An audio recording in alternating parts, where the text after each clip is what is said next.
Ayan guys, good morning and welcome back to my channel. So ngayon, medyo talagang maulan ngayon kasi may bagyo tayong kinakaharap ngayon dito sa ating syempre, bansa, Pilipinas. So ayan, isa sa aking mga server, papakita ko sa inyo. Ito is nasa bukid. Ayan. So a quick view lang kung ano yung laman ng ating server. Tapos kung ano yung backup system na ginagawa ko dito, kung ilang backup power para makapag-sustain siya ng ng mahabang na syempre backup pag nag-brownout ng full day. So ano yung mga discarding ginawa ko? Hindi ito pinaka the best guys ha, hindi pinaka the best na setup. Kaya tingnan nyo yung cable management kasi napaka kalat. Kasi maayos yan dati kasi kalaunan kasi pag mayroon tayo mga troubleshooting, nagka-leche-leche yung mga kable. Pero anyway, gumagana, tapos stable naman. So ayan guys, sabayan nyo ako guys. Papakita ko sa inyo kung ano yung backup system na ginawa ko. Hopefully ito yung magiging effective din sa inyo. Alright. Okay, so yan guys, dalawang SNADI na 3DC. Ito yung mga inverter niya, pure sine wave na may kasamang AC charger. Dalawa yung kinabit ko. Ayan. So ba't ko ginawang dalawa? Kasi ang nangyayari kasi guys dito, pag usually patay sindi yung ilaw, yung power. Yung minsan kasi umaabot ng one whole day announcement nila na mag-blackout. Kaya pag kung isang SNADI lang, isang ganyan lang, tapos yung battery natin, asan yung battery? Andun sa taas, isa, sa lalim, isa. So partly rough setup lang. So etong isa nakasalang dyan, isang baterya yung nasa lalim, tapos yung pangalawa andun sa kabila. Kasi ang nangyayari guys, pagka kasi gagawa natin ng isang SNADI lang tapos malaking battery, dadamihan natin, for example ipaparallel natin para aabot siya ng ilang hours. Pero ang disadvantage kasi na experience ko, one time umusok yung aking isang SNADI ganito. Kaya nung nasira siya, talagang completely patay yung aking backup system. Diba? Brown out that time, blackout from 8 AM until 6 in the evening. So nung namatay, nag-brown out, umabot ng ilang oras, namatay din yung SNADI kasi nasira. Parang may pumasok na ata nun, na something sa loob, kaya nag-short circuit siya. Pumutok. Nung pumutok siya, syempre nawalan ako ng power. Yun dun ko na-realize na dapat dalawang SNADI ang gagamitin natin. Tapos instead na ipaparallel natin yung dalawa o apat o ilan bang battery gusto nyo, i-split natin into dalawa. So ngayon ginawa ko guys, mayroon siyang grid input from main power source natin. Ayan. Tapos etong kabila din, meron ding main grid. Ayan, naka-grid priority siya. Tapos ginamitan ko siya ng ATS. Okay? So nangyayari na ito ngayon ito yung primary power supply ng ating server. Ayan. Ayan. Tayo guys, lalayo ko konti guys para nakikita nyo. So yung nasa kaliwa, yan yung primary source ng ating power, grid priority. Okay, pag nag-brown out, mag-shift siya into battery mode. Okay? Pakinggan nyo guys pag nag-battery mode siya, aabot siya ng ilang hours lang. So pag namatay yung storage ng yung capacity ng battery niya, umabot na siya sa kanyang syempre limit, kung ano yung nakaset ko na limit, namatay yung SNADI, yung una, yung main. Gagana ngayon si ATS, okay? Pipitik si ATS, pupunta sa reserve. Yung kabila na SNADI din yan yung nagiging reserve power ko. Okay? So, meron ding grid na nakatusok kasi at the same time charging siya sa ngayon. Mayroon siyang recovery na charging. So, pag nag-brown out, namatay yung isa, automatic papasok yung battery ng SNADI sa kabila. Tanong, pag naka-ATS ka ba, pag transfer ng power, may interruption ba? Meron po, tama. May ilang seconds po na interruption. Yung pag shift ng ATS natin, mawawalan ng ilang seconds yung power, lilipat sa kabila. Syempre, ano yung gagawin natin? Kasi parang masisira yung ating mga gamit. Kasi pag pumitik yung kabila, hindi naman po pwede. Nung na-experience ko yan dati, talagang tawag na ito, parang kailangan ko mag hard reboot ng ating entire system kasi nangyari nung pumitik yung ATS sa kabilang backup. So ginawa ko guys, ang solusyon niyan guys, yung pinaka output na ito, output ng backup na nating dalawang SNADI, dumaan pa siya ng UPS. Ayan, merong UPS guys. Kaya pag nung nag-trip yung una na SNADI, merong milliseconds na interruption, sasalo si UPS para sa server. So pag pitik ng UPS, papasok yung isa. Sample natin guys ha. Ito, sample natin. Pakinggan nyo, mapipitik yung ating ating ATS. Papatayin ko itong una. Ayan na. Ayun, nag-shift siya guys. Andito lumipat sa kabila. Kasi nga, pinatay ko to.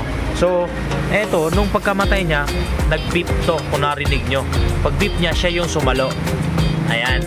So dito naman guys, sa ilalim, meron tayong SRNE na I think 40 amperes ata to, yung ikinabit ko to.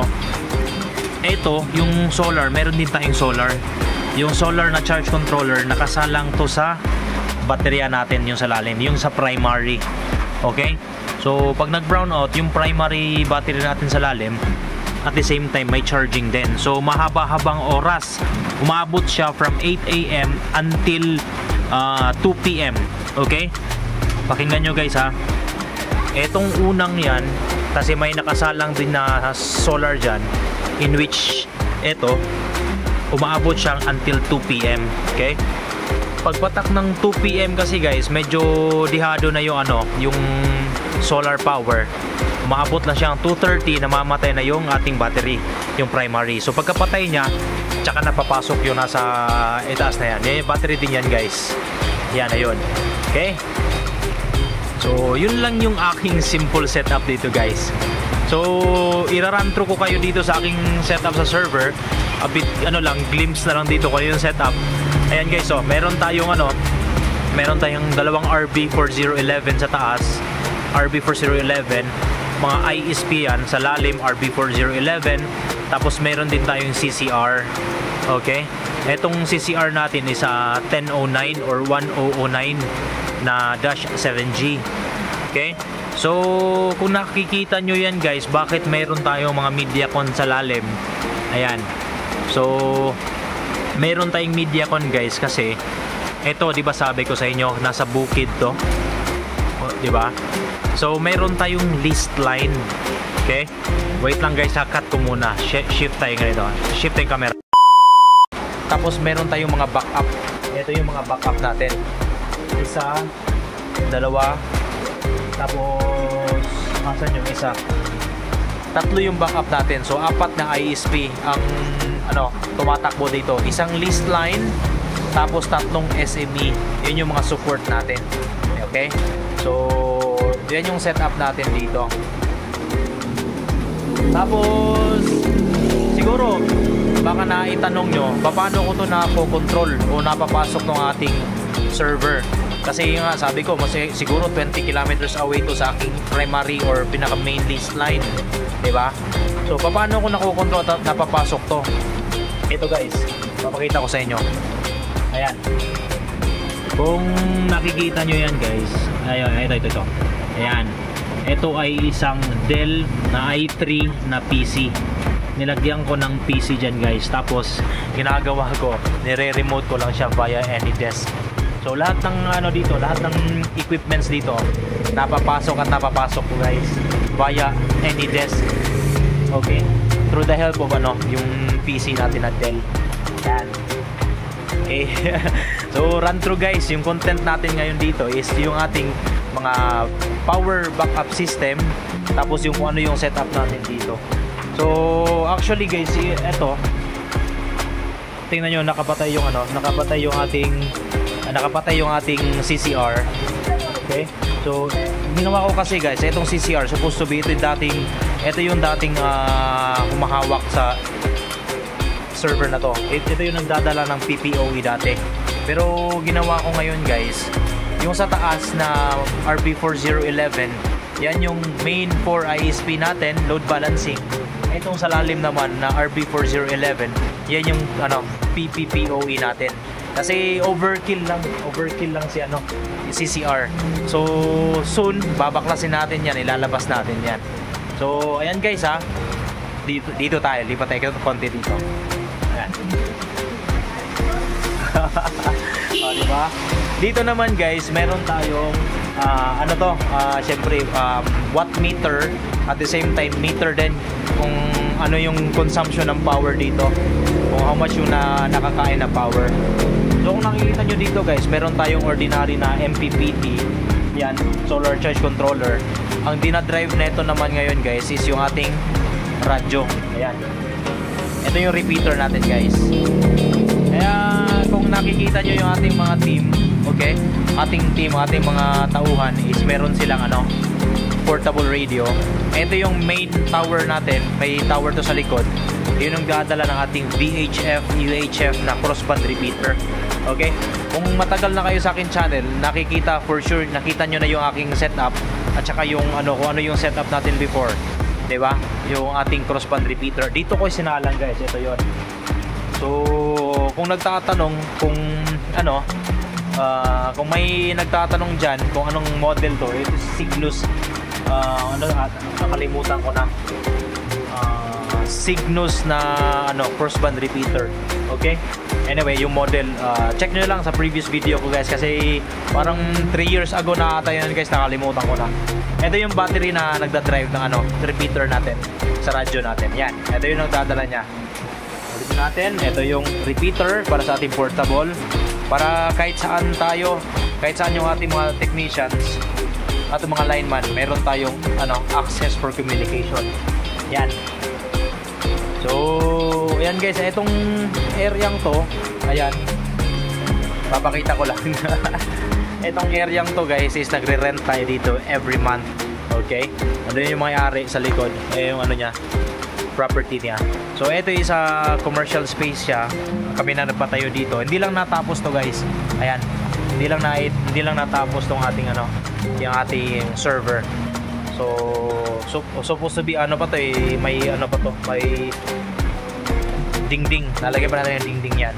So ayan guys siguro ano na, wrap up na to. Not much from this server kasi ano lang hawak na ito na barangay. Bilangin natin na barangay, ilan na? Isa, dalawa, anim na barangay. Diba? Anim na barangay may hawak na ito. Diba? So not bad. Si RB4011 guys, matikas yan. Basta tama yung config nyo. Kayang-kaya, maning-mani kay RB4011 yan. Kahit ano, ilang barangay hawak niya. Diba? So dati kasi, nung di pa ako ganun ka knowledgeable about ano, microtik, dumiretso ako talaga ng ano, CCR. Kasi akala ko, syempre ilang barangay yon hawak niya, siguro dapat CCR. Pero nung kalaunan, nung nai-test ko na siya at nai-full run na, maning-mani kay 4011. Ayan guys kung magtatanong kayo sa config niyan guys, pwede nyo ibubulong sa comment section. Okay, pag kayo nag-comment, ibubulong natin yan. Ayan yung ano, patikas na config natin nasa ano, sa RB4011. So wrap up guys, dalawang S-Nadi, naka-solar, naka-ATS, okay, dalawang battery na tag 200 Ah na yung capacity, 200 Ah every battery. Tapos RB4011 load balancing, ISP, apat na ISP. Yung RB4011 sa ilalim, naka PPPoE. Tapos may Mediacon. Bakit may Mediacon? Kasi yung list line natin, ibinato natin dito, pure fiber, tinanggap ng SFP Mediacon. Okay? Tapos may tatlong SME. Okay? Ayan, naka UPS. So, ayan guys, hanggang dito na lang. Huwag na natin pahabain ang ating video. I hope kayo po'y na-enjoy at meron kayong nakitang tips and tricks dito sa munting ano natin, munting video natin for today. So, medyo matagal akong nawala sa, syempre, YouTube. Huwag kayong magsawang magsubaybay sa ating channel guys. So, unti-unti na po akong nag-upload balik kasi medyo hindi na tayo busy guys. So, hanggang dito na lang. Huwag niyo pong kalimutan mag-comment like, and share. Of course, pag kayo po'y bago sa ating channel, please do subscribe. Once again, it has been your tech guide. Ako po si Chan. Same practice and make sure you do it yourself. Bye for now.